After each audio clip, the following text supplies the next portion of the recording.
क्या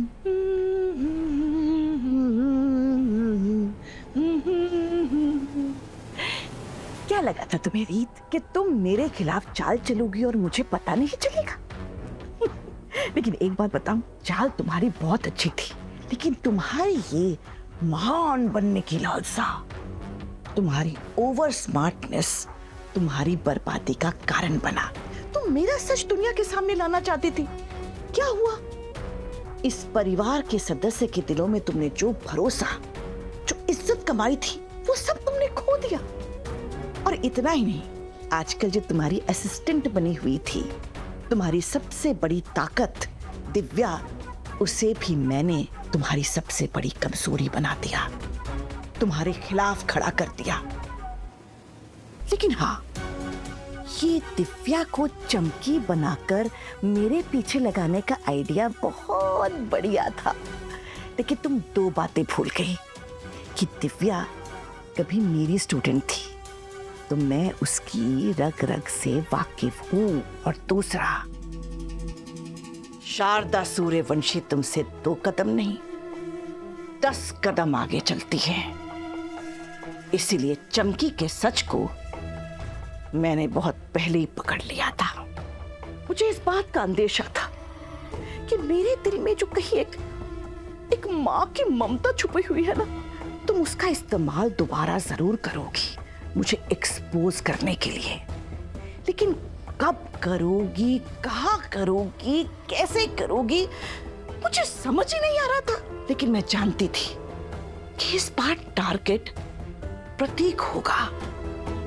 लेकिन माता रानी की कृपा देखो, मुझे ज्यादा इंतजार नहीं करना पड़ा। मैंने तुम्हारी चाल को सुन लिया। ये है उनकी फोटो। किसी को खरोच नहीं आनी चाहिए, प्रतीक भैया को कुछ नहीं होना चाहिए। और जब तक मैं आपको इशारा नहीं करती तब तक नहीं निकलना है। डर और पैसा इस दुनिया की सबसे बड़ी कमजोरी है, और अपने फायदे के लिए इसका इस्तेमाल करना मुझसे बेहतर कौन जानता है?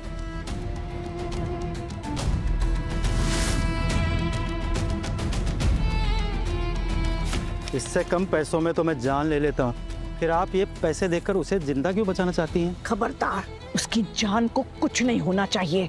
अगर हुआ ना तो तुम्हें तुम्हारी कब्र से निकालकर फिर मार दूंगी, समझे?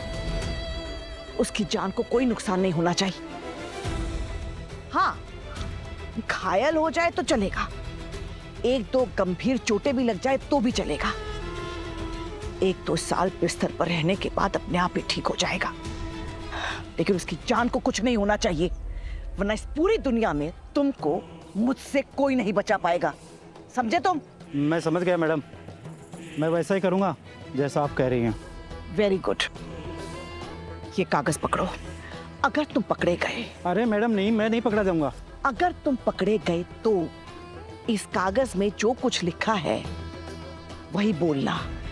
एक शब्द इधर से उधर नहीं होना चाहिए, कोई गड़बड़ी नहीं होनी चाहिए। अगर गड़बड़ी हुई तो अगले दिन तुम ट्रक के नीचे पाए जाओगे, समझे? जी, कुछ नहीं होगा। पढ़ो, पढ़ के सुनाओ। यह सब रीत मैडम ने करवाया है। इनको टक्कर मारने के पैसे भी रीत मैडम ने दिए। उन्होंने बोला था कि टक्कर ऐसी मारना कि यह मौत के करीब पहुंच जाए, लेकिन मरे ना। रीत रिपोर्टर, तुमने मुझे सूर्यवंशी परिवार से बाहर निकालकर मेरी जगह लेने की कोशिश की थी ना। अब देखो, मैंने एक वार किया और सूर्यवंशी परिवार के दिलों में जो तुमने विश्वास, इज्जत, प्यार कमाया था, उसे एक ही झटके में मैंने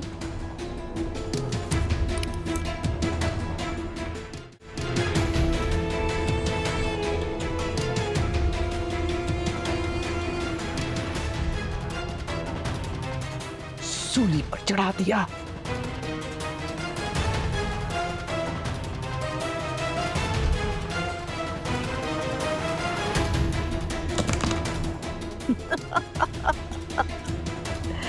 इसे कहते हैं शारदा सूर्यवंशी का मास्टर स्ट्रोक।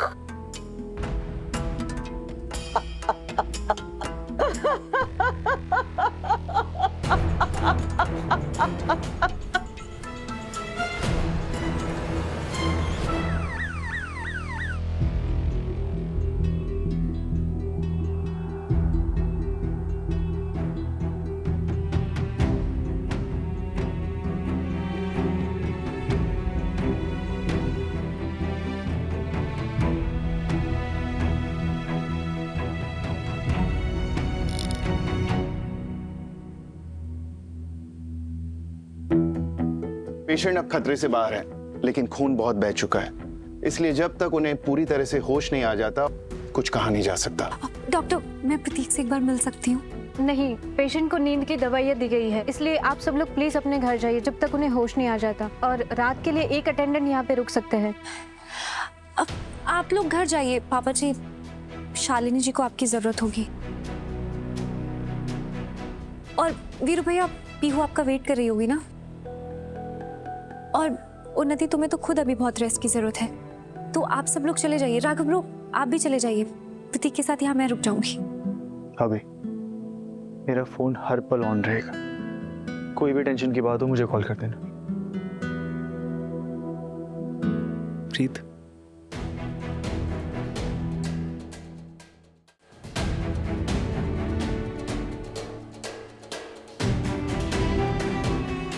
भाभी, रीत, मुझे तुमसे कोई बात नहीं करनी। तुम्हें देखने भर से ही मेरे शरीर में इतना गुस्सा हो रहा है ना कि मैं बता भी नहीं सकती। मुझे हॉस्पिटल में कोई तमाशा नहीं चाहिए, तुम घर चले जाओ। भाभी प्लीज